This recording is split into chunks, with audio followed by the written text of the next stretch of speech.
Verehrte Zuschauer, man darf nicht müde werden, an den 7. Dezember des Jahres 1941 zu erinnern, an dem der Eintritt der USA in den Zweiten Weltkrieg durch den Angriff Japans auf Pearl Harbor gerechtfertigt wurde.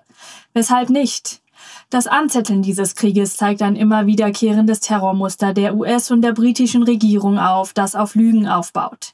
Wie Japan ganz nach Plan mit den USA in einen blutigen Krieg verwickelt wurde, wird ausführlich in der nachfolgenden Rede der Zeitzeugin Jeanette Rankin dargelegt, die unser nordamerikanischer Korrespondent vor der Rankin Hall einleitet.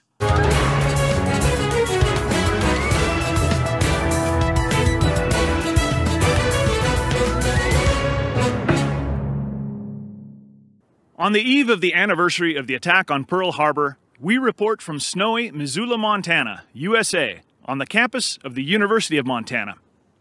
There's a significance between our present surroundings and what happened at Pearl Harbor 81 years ago. The building behind me is Rankin Hall, named after Jeanette Rankin, a Montana politician who made history in 1916 as the first woman ever elected to the United States Congress. She was also the only member of Congress to cast a vote against participation in both world wars. In 1916, Ms. Rankin campaigned on social welfare issues, women's suffrage, and U.S. neutrality in World War I. Soon after her victory, she was faced with a momentous decision. In April of 1917, President Woodrow Wilson, who also campaigned on U.S. neutrality and ran on the slogan, "He kept us out of war," addressed Congress, asking for their vote to enter into the war. Wilson had already significantly violated neutrality by providing armaments and money to the Allied powers who had been fighting Germany since 1914. In his famous war speech before a joint session of Congress, the president hailed the U.S. government as, quote, "one of the champions of the rights of mankind," and proclaimed that the world must be made safe for democracy. Congress gave Wilson his war, but 6 members of the Senate and 50 in the House, including Ms. Rankin, voted against the resolution. She had told her colleagues, quote, "I want to stand by my country, but I cannot vote for war." Her vote proved very unpopular. The Helena Independent called her, quote, "a dagger in the hands of the German propagandists, a dupe of the Kaiser, a member of the Hun army in the United States, and a crying schoolgirl." She lost the support of the voters of Montana and subsequently lost her seat in Congress. 23 years later, the specter of entry into yet another world war occupied the minds of Americans, who again favored neutrality. Wendell Willkie, Roosevelt's opponent in the 1940 campaign, predicted that FDR would take America to war. Roosevelt countered by promising to not send American troops into battle, and won the election and remained in office for his 3rd term. In the same year, Jeanette Rankin ran again for election to Congress, and this time her anti-war stance was the main pillar of her platform. In 1941, history repeated itself, as Roosevelt gave one of the most famous speeches in American history before a joint session of Congress, the so-called Day of Infamy speech, only one day after the attack on Pearl Harbor. Again, a U.S. president demanded a vote of war from the Congress, and again, Jeanette Rankin voted no. But this time, she was the only dissenting vote. Rankin knew how unpopular her vote would be, and that her stance would spell the end of her congressional career. So why did she vote no? Certainly there were other anti-war congressmen who had also favored neutrality, but were left with no choice but to back Roosevelt after, in his words, the unprovoked and dastardly attack by the Japanese. Even Charles Lindbergh, who campaigned so hard to keep America neutral, changed his mind after Pearl Harbor and avidly supported America's entry into the war. But Rankin stood alone in Congress. Why?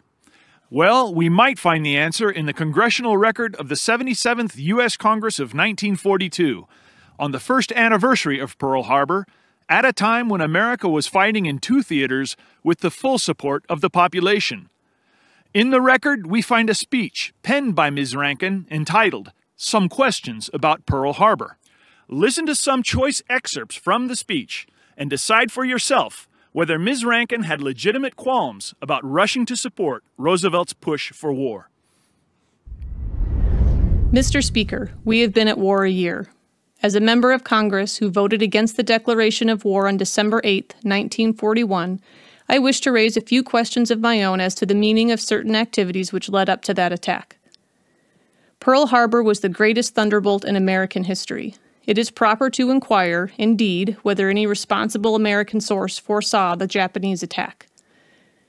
In this regard, I wish to present the following remarkable statement, amounting to a prediction, from the Christian Century magazine of November 19, 1941, 8 weeks prior to the Japanese attack. It is no secret that the whole colonial structure of the white empires is threatening to fall apart unless we intervene in Asia. Many British leaders would welcome American involvement with Japan.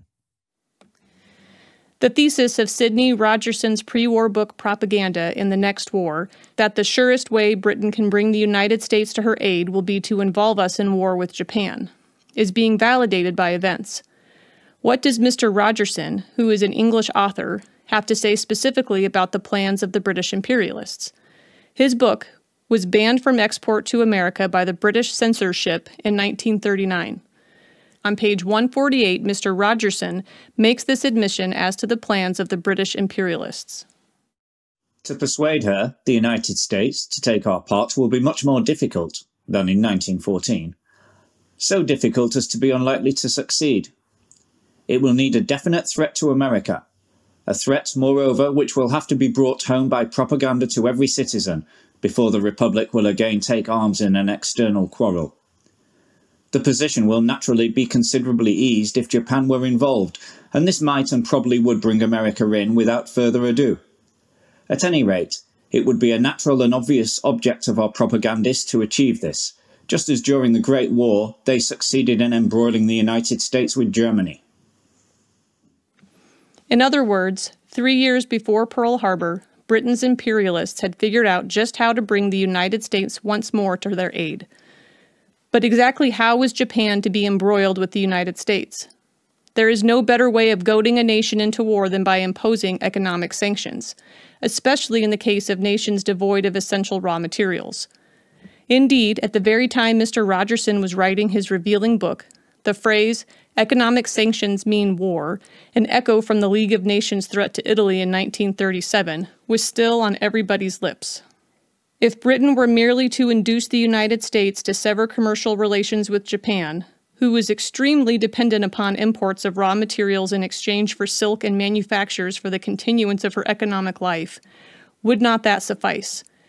Is there any evidence of any specific occasion on which the British government sold this policy of economic sanctions against Japan to the Roosevelt administration?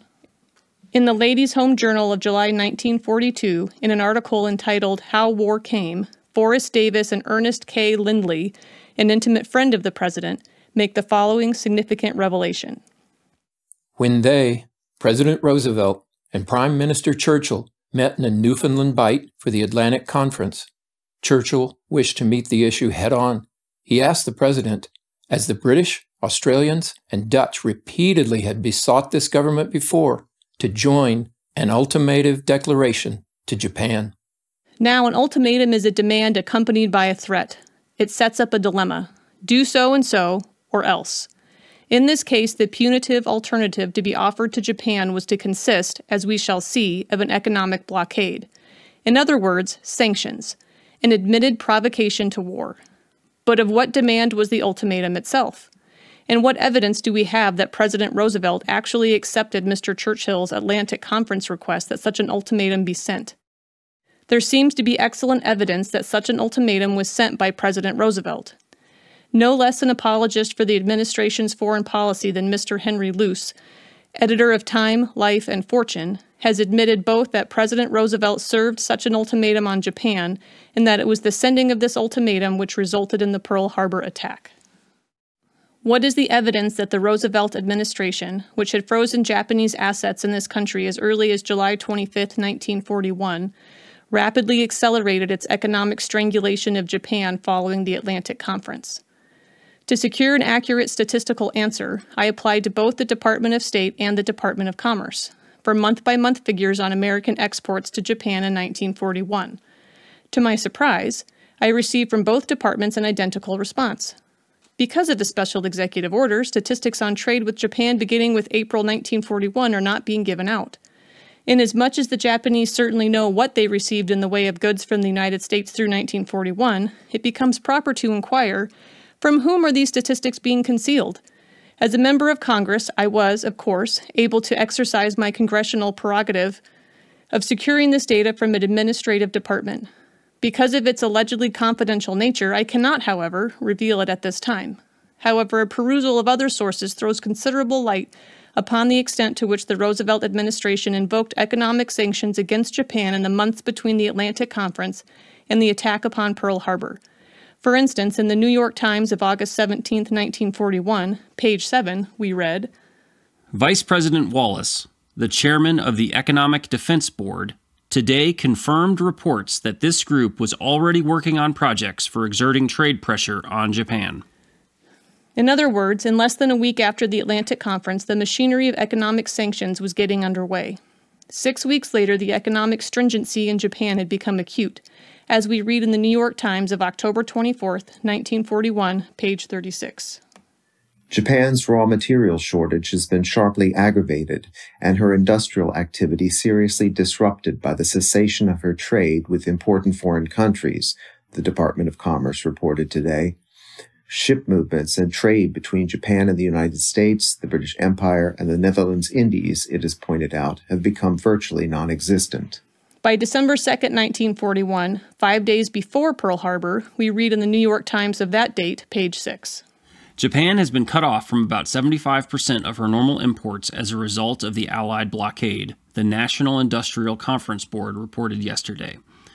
In an analysis entitled, The Effects of the Allied Economic Blockade on Japan, the board asserted that despite the drastic restrictions imposed by that government to stretch out available supplies, the blockade may ultimately prove disastrous.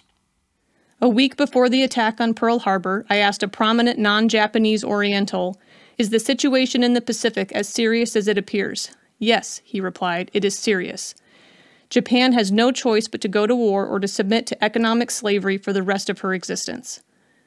The question remains, did President Roosevelt realize that economic sanctions mean war at the time he appears to have adopted Mr. Churchill's suggestion to impose them as the punitive alternative for his ultimatum to Japan? It is hard to see how he could have failed to realize this, inasmuch as he himself had made the following statement to the Volunteer Participation Committee on July 24, 1941, as reported in the Department of State Bulletin of July 26, 1941, page 72.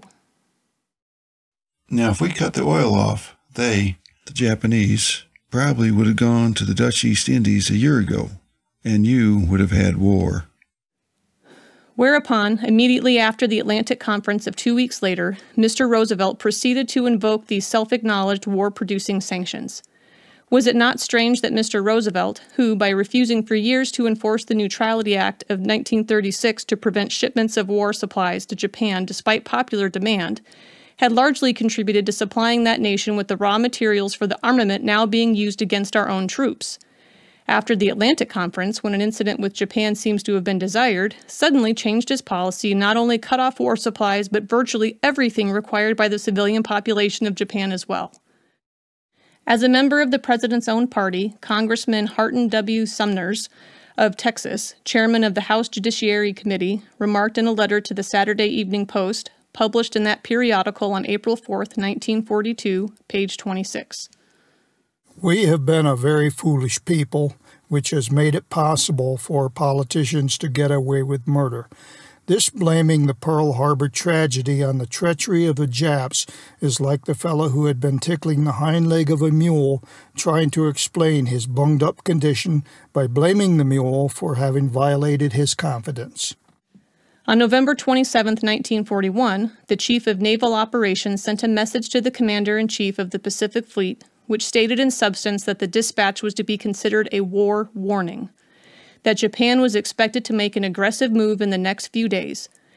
Additional warnings were sent November 28th, November 29th, November 30th, December 1st, December 3rd, December 4th, December 6th, and December 7th, the last one arriving in Hawaii after the Japanese onslaught had begun.